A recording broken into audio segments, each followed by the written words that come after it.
पवित्र शास्त्र को हम कैसे समझे, ये बहुत महत्वपूर्ण है। अंडरस्टैंडिंग स्क्रिप्चर्स, हम जब किसी व्यक्ति हमको समझा के बताते समय हमको समझ में आता है, परंतु व्यक्तिगत रीति से पढ़ते समय वो कैसे समझ में आएगा, उसको कैसे, कौन सी चीजों की आवश्यकता है जब बाइबल को हमें पढ़ते समय उसका समझ हमें प्राप्त होने के लिए, उन विषयों के बारे में हम लोग आज से शुरू कर रहे हैं। ये अनेक भागों में मैं उसको विभाजित करके रखा हूं ताकि हम धीरे धीरे इन सिद्धांतों को सीखे, ताकि परमेश्वर का वचन को पढ़ते समय हमका उसका अच्छा पकड़ आ जाए।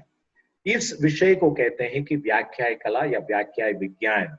विज्ञान मतलब अंग्रेजी में इसको हेर्मेन्यूटिक्स करके कहते हैं, जो हमारी बाइबल कॉलेज विद्यार्थियों के लिए, बीडीएच एमडी वालों के लिए ये शब्द बहुत ही सरल है। ठीक है, इसके लिए प्रथम जो शास्त्र भाग है प्रेरितों के काम, उसके 8वां अध्याय की 26वें वचन से लेकर 39 वचन तक, ये सारी वचन मैं आपको नहीं बता रहा हूँ, बाइबल को बाद में आप खोल कर पढ़ लीजिए। प्रेरितों के काम 8वें अध्याय 26 से लेकर 39, ये पद में आपको क्या मिलता है? फिलिप को परमेश्वर, फिलिपुस को प्रभु पवित्र आत्मा कहता है कि तुम उस रेगिस्तान के तरफ, जंगल के तरफ तुम जाओ, और जाते समय में परमेश्वर की आत्मा उसको एक व्यक्ति का रथ को दिखाता है, मतलब घोड़े का जो रथ रहता है उसको दिखाता है और कहता है कि उस रथ के पास में तुम दौड़ो। और रथ में कौन जा रहा था? यरूशलेम से, इथियोपिया से एक व्यक्ति यरूशलेम में आया, मंदिर में उसने अपना पूजा आराधना सब कुछ करके वापस लौट रहा था, और एक इथियोपिया की जो मंत्री रानी थी, उस रानी के लिए वो वित्त मंत्री था, मतलब फाइनेंस मिनिस्टर था, खजांची करके लिखा गया। और वो व्यक्ति परमेश्वर के ऊपर विश्वास रखने वाला व्यक्ति है। यहाँ पे मैं छोटा सा एक इतिहास आपको देना चाहता हूँ। मतलब शेबा की जो रानी है, सुलेमान के समय में मंदिर को देखने आती है, और उस वक्त उसने यहोवा परमेश्वर के बारे में जानकर वो उस विश्वास को वहां से लेकर अपने कुश देश या शेबा देश, या उसको अभी के नाम में इथियोपिया में लेके गई, और तब से सुलेमान के समय से लेकर यहोवा परमेश्वर के ऊपर विश्वास करने वाले वहां पर बहुत ही बड़े पैमाने में बढ़ने लगे। आज भी आप इथियोपिया जाएंगे तो सुलेमान के समय से जो यहूदी धर्म में या उस विश्वास में आए हुए हजारों लोगों को अपन देख सकते हैं। तो वैसा एक व्यक्ति था, और ये बहुत बड़ा अधिकारी है, वित्त मंत्री है। वो प्रति साल वहां पर आराधना करने के लिए आता था, क्योंकि परमेश्वर यहूदियों को ये नियम दिया था कि साल में 3 बार कम से कम पुरुष लोग वो इस मंदिर में आकर परमेश्वर की आराधना करें। तो ये व्यक्ति उस काम करने के लिए आया, अपने पूरा काम कर लिया और वापस लौट रहा है। ये व्यक्ति अपने समय को व्यर्थ नहीं करना चाहता है, बहुत ही लंबा सफर है, इजराइल से लेकर उसको इथियोपिया जाने के लिए काफी दिन लगता है। तो उसने बैठकर यशायाह नबी के उस वचन को पढ़ रहा है। वो जमाने में पवित्र शास्त्र एक किताब के रूप में उपलब्ध नहीं था, वो अनेक चमड़े पत्र में उपलब्ध था। तो परमेश्वर के वचन को कोई व्यक्ति खरीदना है तो वो बहुत महंगा है, वो सस्ता नहीं है। आजकल के गिडियंस और बहुत सारे लोग जो मुफ्त में भी देते हैं, तो वैसा नहीं है कि चमड़े पत्रों में से बड़े बड़े रहता है, उसको कैरी करना मुश्किल है, घर में रखने के लिए अलग अलमारी चाहिए, उसको चमड़े जल्दी खराब हो सकता है, कीड़े आके खा जाता है, तो उसको प्रिजर्व करना बहुत कठिन है। सो अच्छे, महंगे और ऊंचे वर्ग के लोग या पैसे वाले ही पवित्र शास्त्र को अपने पास व्यक्तिगत कॉपीज रख सकते हैं, नहीं तो आपको सार्वजनिक रूप में एक आराधनालय में उपलब्ध रहता। परंतु देखिए, व्यक्ति के हाथ में यशायाह नबी की किताब है और उस किताब को पढ़ते हुए वो जा रहा था। इसके विवरण अपन कल और ज्यादा जानेंगे। तो ये व्यक्ति पढ़ते जाते समय फिलिप्पुस उसके पास में आके ये प्रश्न पूछ रहा है। प्रश्न को देख लीजिए, ध्यान दीजिए, तू जो पढ़ रहा है क्या उसे समझता भी है? बहुत ही अच्छा क्वेश्चन है। बहुत बार हम लोग ये प्रश्न को खुद के लिए पूछना चाहिए कि मैं जो पढ़ रहा हूँ मुझे समझ में आ रहा है क्या। एक्चुअली हमारे भारत देश में तो बहुत ही मुसीबत यह है कि हमारा एजुकेशन सिस्टम जो है वो रट्टा मारने की सिस्टम है। मतलब हम कोई चीज को समझकर पढ़ने के लिए हमको प्रोत्साहन नहीं मिलती है, हमको सिर्फ अंक लेने की रहती है, इतना परसेंटेज लेना है, इतना ग्रेड्स लेना है, फर्स्ट नंबर में आना है, टॉपर बनना है। कोई समझ के बारे में कोई आपको ये उसकी महत्व को कोई सिखाता ही नहीं। सो इंडियन एजुकेशन सिस्टम में यदि अपन पढ़कर ऊपर आते हैं तो हमारे भी माइंडसेट वैसा ही रहता है कि अपन रट्टा मार के पढ़ लेने का, अच्छा नंबर ले लिया तो बुद्धिमान समझ लेते हैं। प्रियो, ये बहुत गलत है। वो एक बहुत ही गलत प्रकार की एक बिंब है जो आज बनाया हुआ है। हमको जो कुछ पढ़ते हैं उसका समझ हमको चाहिए, अंडरस्टैंडिंग चाहिए। समझ नहीं है तो उसको अपन व्यक्तिगत जीवन में लागू नहीं कर सकते। परमेश्वर के वचन उससे महत्वपूर्ण है, जो इस संसारिक ज्ञान बुद्धि से बढ़कर परमेश्वर के वचन का ज्ञान है, समझ है, और उसको समझना बहुत जरूरी। इसलिए फिलिप्पुस पूछ रहा है उसको, उसका कॉन्वर्सेशन ही वैसा आरंभ हो रहा है, वार्तालाप वैसे शुरू कर रहा है कि जो पढ़ रहा है वो आपको समझ में आ रहा है क्या। उसके लिए वो व्यक्ति कितने प्यारे रीति से और कितना नम्र पूर्वक कहता है, बहुत बड़ा एक अधिकारी है, वित्त मंत्री है, पैसा वाला है, अधिकार वाला है, एक रानी के अधीनता में अधिकार के नीचे काम करने वाला बोले तो साधारण व्यक्ति नहीं है। परंतु कैसे जवाब देता है, जब तक कोई मुझे ना समझाए तो मैं क्यों कर समझूं। तो ये व्यक्ति को उसका महत्व समझ लिया है कि जब तक कोई मुझे इन बातों को समझा के बताएंगे, मतलब ये जो पवित्र शास्त्र में लिखा हुआ विषय जो है, उसको जब तक कोई मुझे समझा के नहीं बताएंगे मैं उसको समझ नहीं पाऊंगा। ये बात मैं आपको थोड़ा सा उस संदर्भ में से बताता हूँ, क्योंकि उसका ही प्रश्न है। वो प्रश्न पूछता है, यशायाह नबी जो लिखा है, मतलब वो यीशु मसीह के बारे में लिखा है, परंतु वो पूछ रहा है कि वो ये जो नबी लिखा है, ये खुद के बारे में लिखा है कि किसी और के बारे में लिखा है, किसके विषय में, उनके दुखों के बारे में। वो यशायाह 53वां अध्याय, अभी हमारे बाइबल में जो नंबर्स दिया हुआ अध्याय को नंबर, तो अध्याय 53 को उस भाग को पढ़ रहा था और पूछ रहा है कि किसके बारे में लिखा है, नबी स्वयं के बारे में बोल रहा है या किसी और के बारे में बोल रहा है। और वचन में लिखा है कि फिलिप्पुस ने उस वचन से आरंभ करके प्रभु यीशु मसीह के सुसमाचार उनको सुनाया, यहाँ तक वो निश्चित होकर उनके अंदर में ऐसा एक निश्चयता आ गई कि उसने जैसे पानी को देखा, वो स्वयं पूछता है क्या मुझे बपतिस्मा लेने के लिए कोई रुकावट है, और फिलिप्पुस उसको उसी क्षण बपतिस्मा देता है और फिर वो वहां से गायब हो जाता है। और मंत्री के बारे में लिखा है कि बहुत बड़ी आनंद के साथ, एक निश्चयता के साथ वहां से वो अपने घर गांव लौटता है। तो ये एक महत्वपूर्ण स्टार्टिंग पॉइंट है। तो इसमें दो क्वेश्चन है। फर्स्ट क्वेश्चन ये, पहला प्रश्न है, जो कोई हम पढ़ते हैं हमको समझ आता है क्या। दूसरा प्रश्न है, जब तक हमको कोई ना समझाए हमको कैसे समझ में आता है। हम इसीलिए विद्यार्थी कहते हैं, इसलिए हम एक स्कूल कॉलेज या एकेडमिक इंस्टीट्यूशन में जाकर पढ़ाई करते हैं, इसलिए करते हैं कि क्योंकि वहां पर हमको एक गुरु रहते हैं, एक टीचर रहते हैं, जिनके माध्यम से हम सीखते हैं। ठीक है प्रिय, आज मैं आपको महत्वपूर्ण इन चीजों को बताऊंगा। मैं बहुत धीरे से जाऊंगा क्योंकि ये सिद्धांतों को आप प्रत्येक जन जो सुन रहे हैं, देख रहे हैं, प्रत्येक जन अपने व्यक्तिगत पढ़ाई में इसकी उपयोग करना है, नहीं तो इसका कोई मतलब नहीं रहता है। ओके, दूसरा तिमोथियुस उसकी दूसरा अध्याय की 15वां पद, 2 तिमोथी चैप्टर 2 वर्स 15। ये वचन क्या कह रहा है, अपने आप को परमेश्वर का ग्रहण योग्य और ऐसा काम करने वाला ठहराने का प्रयत्न कर जो लज्जित होने न पाए और जो सत्य के वचन को ठीक रीति से काम में लाता हो। मतलब ये क्या है, मतलब परमेश्वर के जो वचन जो है उसका नाम सत्य वचन है, वर्ड ऑफ ट्रूथ, और उसको क्या करना चाहिए करके लिखा है, ठीक रीति से काम में लाता हो। ये जो ठीक रीति से काम में लाता हो, ये जो वाक्य है, हिंदी ट्रांसलेशन में थोड़ा सा इसका चेंज आ गया है अर्थ में, असली अर्थ में यूनानी भाषा में ठीक रीति से काटने वाला हो। ये क्या है, वचन को काटने वाला, ये तो अजीब से शब्द है, इसलिए शायद काम में लाता हो करके उन्होंने डाल दिए होंगे अनुवाद करने वालों ने। ये वचन या ये शब्द कहाँ से आया है, उसके लिए मैं आपको कुछ बातें बताऊंगा।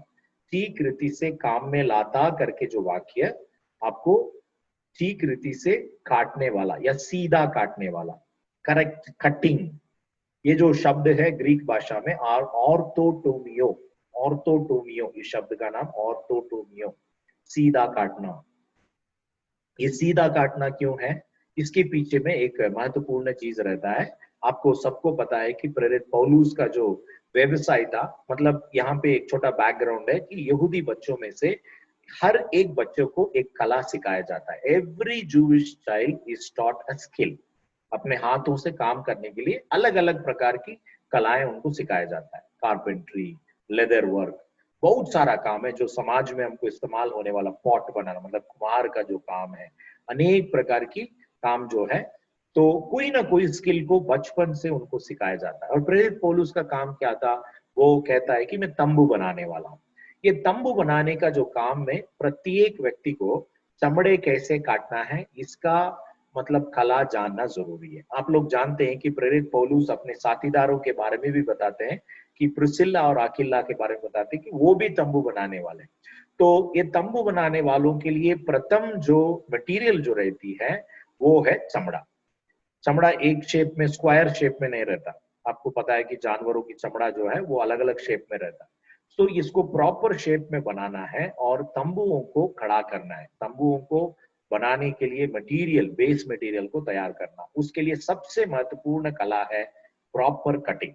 आप कोई टेलर को पूछ लेंगे तो उनको बताएंगे टेलर क्यों विशेष रहता है। कुछ मास्टर जो विशेष रहते हैं, कुछ मास्टर जो है जिसके पास अपन कपड़ा देके बहुत पछताते हैं, ये क्यों रहते हैं? क्योंकि उनका कटिंग के ऊपर रहती है। अपना मेजरमेंट लेना और उसके हिसाब से बराबर काटना।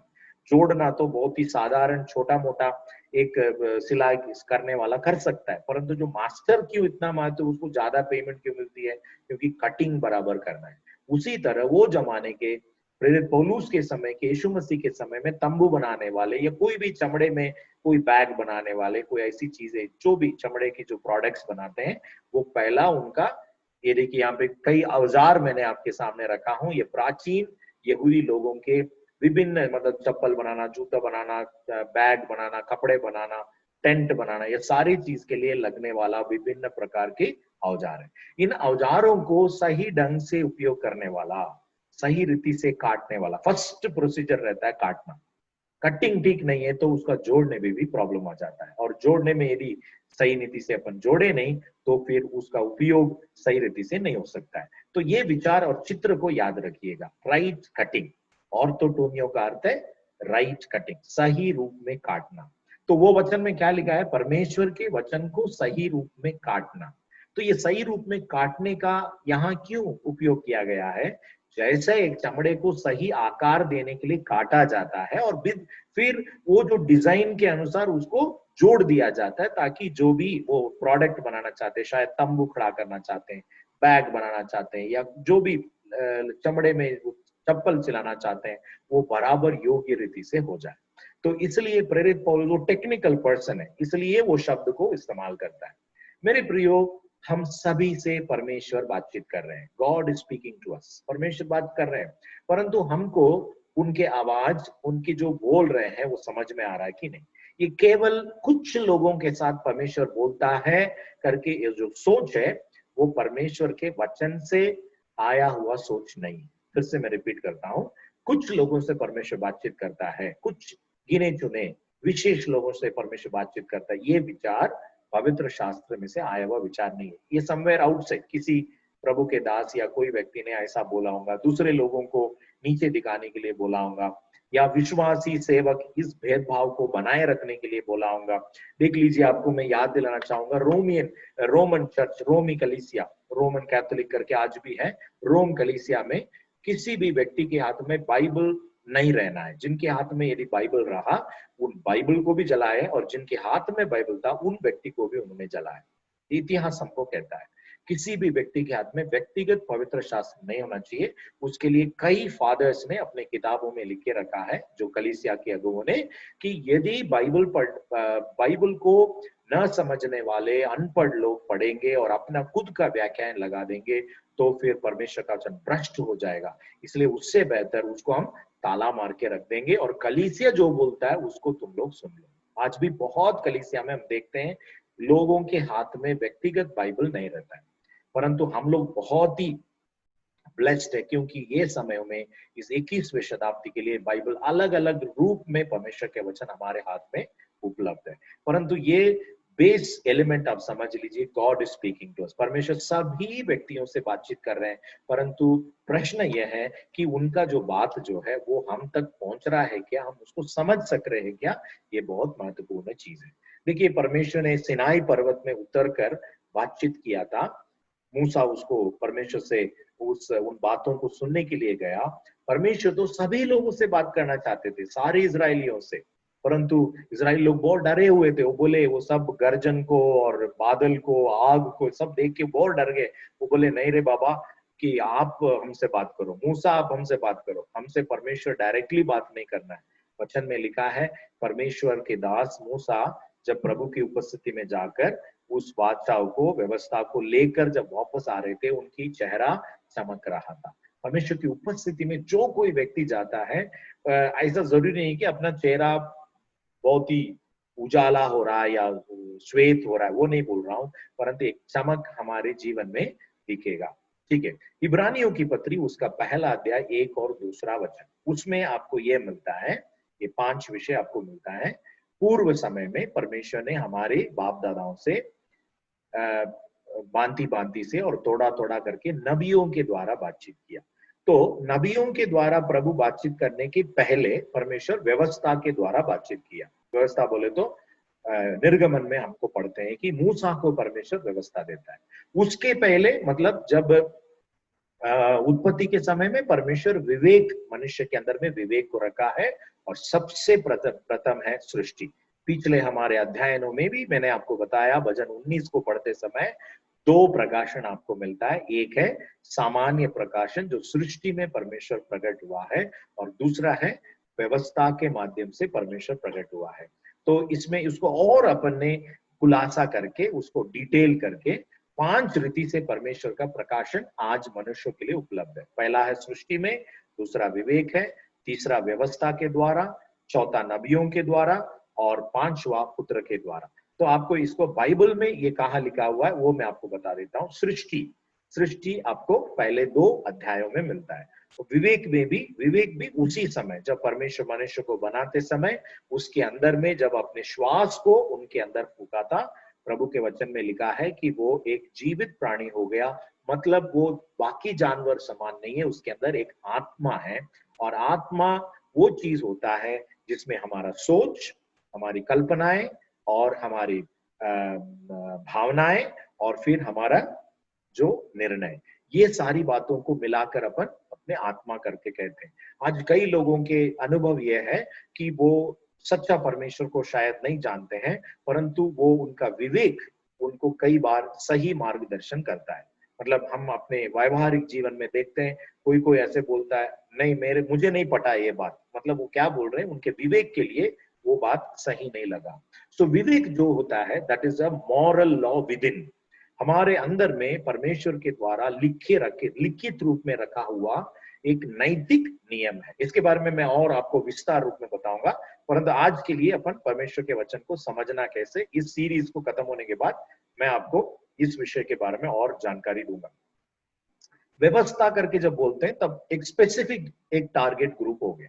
व्यवस्था सभी मानव के लिए नहीं दिया गया। अब्राहम के वंश, उसमें भी इजरायली लोग हैं जो मिस्र देश से निकलकर कानान की ओर जा रहे थे, उनको व्यवस्था दिया गया। मतलब वो निर्गमन से लेकर उसके आगे की जो प्रजा थे उनके लिए व्यवस्था दिया गया। ठीक है, व्यवस्था तो दिया गया, परंतु नबी क्यों परमेश्वर ने खड़ा किया? क्योंकि व्यवस्था को पढ़ाने का, जो शिक्षण देने का जो जिम्मेदारी, हमेशा देखिए कोई भी समुदाय में शिक्षक लोग बहुत महत्वपूर्ण रहते, टीचर्स। सो ये जो लेवी लोग थे, याजक लोग थे, देवर बेसिकली टीचर्स। उनका काम सिर्फ मध्यस्थी करना, परमेश्वर के सामने भेंट चढ़ाना, इतना ही नहीं था। उन लोगों का काम था कि शिक्षा देना, परमेश्वर की व्यवस्था को पढ़ाना। परंतु इन लोग व्यवस्था को योग्य रीति से नहीं पढ़ाए, भ्रष्ट हो गए, और व्यवस्था को गलत रीति से भी लोगों के लिए पढ़ा। इसलिए परमेश्वर दूसरा एक प्रकार के लोगों को खड़ा करता है, दूसरे सेवक, उनका नाम नबी लोग, मतलब भविष्यवक्ता है। भविष्यवक्ताओं के द्वारा सेंट्रल मैसेज क्या है करके आप देखेंगे तो ये रहता है कि व्यवस्था की ओर मन फिरो। मतलब तुम लोग व्यवस्था से भटक जा रहे हो, वापस आ जाओ। चेतावनी ही था। अधिकतर नबियों के जो उनके जो भविष्यवाणियों में चेतावनी और न्याय की बातें आपको मिलता है। यशायाह सबसे बड़ा जो भविष्यवाणी की किताब है, उसमें बहुत सारी चेतावनी, परमेश्वर का न्याय, परमेश्वर का प्रकोप, सारी बातें उसमें बताया गया। तो नबियों की जिम्मेदारी ये थी कि लोगों को व्यवस्था के पास वापस लौटाना है। आपको एक नबी के बारे में मैं बताना चाहता हूँ जो यीशु मसीह के समय के थे। वो कौन है? यूहन्ना बपतिस्मा देने वाला, आखिरी नबी वही है। पुराना नियम के लास्ट प्रॉफिट बोलने से वही है। शायद वो नया नियम के काल में था, फिर भी वही आखिरी व्यक्ति। वो व्यक्ति का सेवा के बारे में क्या लिखा हुआ है? लोगों के मन को अपने बाप दादाओं के रास्ते पर, मतलब उनका जो सत्य मार्ग पर, उनको वापस लौटाना, to turn the hearts of the children towards their fathers. और प्रभु के लिए मार्ग को तैयार करना। मतलब व्यवस्था के अनुसार जब चल रहे हैं मार्ग बराबर है, व्यवस्था के विपरीत आप चल रहे हैं, आपके मार्ग पूरा गड्ढा गुड्ढा से भरा हुआ है, जरूर आप श्रापित जीवन ही जिएंगे। क्योंकि प्रभु के दास मूसा ने कह दिया था, आपके सामने व्यवस्था को मैं रख रहा हूं, और वे व्यवस्था में परिवर्तन दो प्रकार की है। एक है इसका आप सुनेंगे तो आपको क्या मिलेगा, आशीष, इसको नहीं सुनेंगे आपको श्राप। सो नबी के द्वारा प्रभु बार बार उनको चेतावनी देता रहा, परंतु संपूर्ण प्रकाशन प्रभु यीशु मसीह है, जो पुत्र के द्वारा, प्रभु यीशु मसीह के बारे में उनके स्वयं के शब्दों में, मुझे जिसने देखा है उसने पिता को देखा है। वही परमेश्वर, जो अदृश्य परमेश्वर का स्वरूप है। चलिए अपन इस प्रकाशन को हम लोग कहाँ पे प्राप्त कर सकते हैं, ये सब पिक्चर्स जस्ट आपको मैं दिखा रहा हूँ, कहाँ पे प्राप्त कर सकते हैं उसको अपन पवित्र शास्त्र में ही ये सारी चीजों के बारे में जान सकते हैं।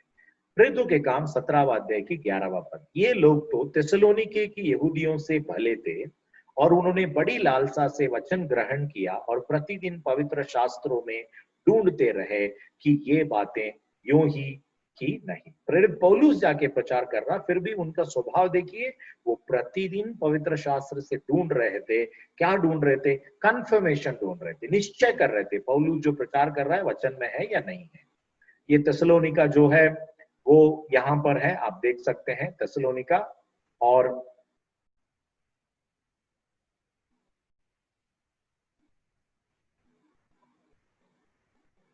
उसके बाजू में आपको बेराया गांव आपको दिखेगा, ठीक है, उसके नीचे ब्लू कलर में जो है वो बेराया गांव। ओके, बड़ी लालसा से वचन ग्रहण किया, शास्त्रों में ढूंढते रहे कि ये बातें यो ही कि नहीं।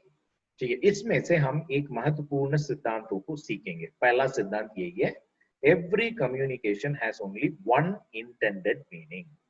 हिंदी में हर संचार का केवल एक ही अर्थ है, बहुत सारा अर्थ नहीं है। बाइबल को पढ़ते समय में एक व्यक्ति एक अर्थ बता रहा, दूसरा व्यक्ति दूसरा बता रहा। कभी कभी मैं सोचता हूँ कि परमेश्वर इतना कंफ्यूजन क्यों है, मतलब प्रभु कंफ्यूज है क्या, उनके अंदर विचलित विचार है क्या, सब लोग एक एक अर्थ बता रहे हैं। ये सब एक कभी संभव ही नहीं है। हर संचार का केवल एक ही अर्थ होना चाहिए, वो एक से ज्यादा रहेगा तो उसमें गड़बड़ी आएगा। उदाहरण बताता हूँ, ये वाक्य की थोड़ा सा गौर कीजिए। ये बिल्ली है, एक लड़की को देखकर जब यदि मैं कहूंगा ये बिल्ली है, तो क्या ये बिल्ली है, असल में इसको बिल्ली बोल रहा हूँ, लड़की को मैं बिल्ली बोल रहा हूँ, गाली दे रहा हूँ मैं उसको। क्या मैं उसको उसका चलने की जो स्टाइल को बोल रहा हूँ, क्या कैट वॉक, मतलब बहुत सारे लोग फैशन परेड में जो चलते हैं, चलने का जो स्टाइल है उसको कैट वॉक बोलते हैं, इसलिए मैं उसको बिल्ली बोल रहा हूँ। या उसकी आंखें बिल्ली है क्या, आंख बिल्ली जैसे आंख है उसका, या उसका चाल चलन वैसा है, नहीं पता है, आप कुछ भी बोल सकते हैं। परंतु एक लेखक, इसका जो स्पीकर, मैं इस शब्द को बोला था, जब तक इसका पृष्ठभूमि आपको नहीं बताऊंगा, समझाऊंगा नहीं, तब तक आप इसका सही अर्थ पे नहीं पहुंच सकते। अभी मैं आपको इसका पृष्ठभूमि बताता हूँ। जिस लड़की के बारे में बात किया था वो ये लड़की है, ये लड़की है, और ये लड़की को एक बार में कईयों बार ये बीमार पड़ी, एक्सीडेंट हुआ, कई प्रकार की उसका प्राण जाने की स्थितियों में कईयों बार गई, फिर भी वो हर वक्त बच गई। समझ में आया आपको? This girl is a survivor. इसको कईयों बार कई गड़बड़ी हुई, कई प्रकार के एक्सीडेंट हुआ, बीमार पड़ी, ऑपरेशन हुआ, फिर भी वो सर्वाइव की। तो मैंने क्या किया था, अंग्रेजी में एक कहावत है, कैट हैज 9 लाइव्स। बिल्ली को 9 उम्र है, मतलब 9 बार वो जी सकता है, वो जल्दी मरेगा नहीं। That's a proverb, English proverb, मुहावरे करके बोलते हैं ना वैसे। तो इस व्यक्ति का ऐतिहासिक घटना को उस इंग्लिश प्रॉवर्ब के साथ मैंने जोड़ दिया, जोड़कर सिंपल शब्दों में बताया कि ये बिल्ली है। तो असल में क्या बोलना चाहता हूं, ये सर्वाइवर है, कितने भी प्रॉब्लम आ जाए फिर भी ये उठ के आ जाएगी। वो बात को बताने के लिए मैंने एक अलंकारिक शब्द इस्तेमाल किया, वो कहता था ये बिल्ली है। अभी देखिए ये लाल है, मैं क्या बता रहा हूं, ये लाल है, हो सकता है ये व्यक्ति का नाम लाल है ना, लाल बहादुर शास्त्री अपना गांव में है। बहुत सारे लोगों का लाल करके नॉर्थ इंडिया में आपको लाल शब्द मिलता है, ठीक है। शायद मैं गुस्सा करने वाला व्यक्ति का उस स्वभाव को बोल रहा हूं, तू लाल लाल हो गया है ना, वो लाल हो गया, ये लाल है करके शायद उसके गुस्सा को मैं बोल रहा हूं, हो सकता है। या मैं ये बोल रहा हूं कि डेंजर है, खतरा है, उसके लिए मैं उसको बोल सकता हूं। या ये गुलाब भी हो सकता है, या प्रेम हो सकता है। परंतु एक लेखक होने के नाते, जो स्पीकर होने के नाते, मैं जो उद्देश्य के साथ बोलता हूं, उस उद्देश्य की पृष्ठभूमि को जब तक आप जानेंगे नहीं, आप अपने फैसला नहीं कर सकते। You can't have many meanings. एक शब्द के लिए आपको बहुत सारा अर्थ नहीं हो सकता। इसी तरह यह हरा है, शायद मैं घास के बारे में बोल रहा हूँ, कलर के बारे में बोल रहा हूँ, या व्यक्ति के उम्र के बारे में बोल रहा हूँ। ये छोटा बच्चा है, उसके लिए मैं बहुत हरा है, कच्चा है, उसके लिए हरा करके शब्द इस्तेमाल कर रहा हूँ। या मैं प्रॉस्पेरिटी के लिए हरा भरा है ना। सो यहाँ पे क्या चीज हो रहा है आप देख लीजिएगा। संस्कृति तो है, उस पर अपन बाद में बात करेंगे, परंतु आज सबसे महत्वपूर्ण जो चीज है, मैंने पहले आपको बताया, हर संचार के लिए एकमात्र अर्थ रहता है। Every communication will have only one intended meaning. Bible पढ़ते समय बहुत सारा अर्थ नहीं निकल सकता है प्रयोग। जब मनुष्य होके हमारी वार्तालापों में हम बोलते समय ये उम्मीद रखते हैं कि मैं जो बोल रहा हूं उसका मेरा अर्थ को लोग समझना चाहिए, है ना। कई बार हमारी समस्याओं में, मिसअंडरस्टैंडिंग में अपन क्या बोलते हैं, आप गलत समझ लिया, मैं ऐसा नहीं बोल रहा था, मेरा इरादा वो नहीं था, ठीक है। तो हमारा कम्युनिकेशन में हम चाहते हैं कि अर्थ एक ही रहे। तो परमेश्वर सबसे ऊंचा है और सबसे बुद्धिमान, सर्वज्ञानी, अनेक अर्थों के साथ बाइबल को लिख के दिया होगा क्या? बिल्कुल संभव नहीं है, एकमात्र अर्थ रहता है। दूसरा है, हम लोग ये ध्यान में रखना है कि लेखक की इरादा क्या है, अभिप्राय क्या है, ऑथर्स इंटेंडेड मीनिंग। ये दूसरा महत्वपूर्ण है सिद्धांत। लेखक का अभिप्राय क्या है, यहाँ पे कौन से इरादा के साथ, कौन से अर्थ के साथ वो लिख रहा है। लेखक के दिमाग में जाना जरूरी है, उसके दिमाग में जाकर हम जानना है कि वो क्या बोल रहा है, क्यों बोल रहा है ये बात। और फिर उसके साथ में, उसी के साथ दूसरा एक एम है, audiences inducted meaning. Audiences inducted meaning है, जो दर्शक गण है, जो दर्शक है, उनका समझ क्या है, उन्होंने कैसे उस अर्थ को समझ लिया। इन ऑडियंस बोले तो मैं प्रथम दर्शक के बारे में बात कर रहा हूँ, फर्स्ट ऑडियंस। सो जब तक ये दोनों एम, मतलब आप साइंस बैकग्राउंड वाले है तो आपको प्रैक्टिकल लिखते समय में एम करके रहता है, उद्देश्य। ये प्रयोग को क्यों करने जा रहे हैं, एक्सपेरिमेंट क्यों करेंगे आप, एम ऑफ दिस एक्सपेरिमेंट। उसी तरह बाइबल को पढ़ते समय आपको क्या आना चाहिए, aim of this particular passage. ये घटना क्यों घटी है, ये ऑथर क्यों लिखा है, उसका इरादा क्या है, और प्रथम दर्शक उसको कैसे समझे। तो ये चीज को जब अपन जानेंगे तो हमारे लिए बहुत ही लाभदायक रहता है। तो मैं यहाँ पे मैं रोकूंगा, समाप्त करूंगा। कल अपन इसको आगे ले जाएंगे और समझेंगे बाइबल को हम कैसे समझे। अभी आपको इन बातों में कोई भी डाउट रहा तो व्हाट्सएप में आप मैसेज भेज दीजिए, मैं उस प्रश्नों को भी साथ साथ करते हुए हम आगे बढ़ेंगे। प्रार्थना करेंगे।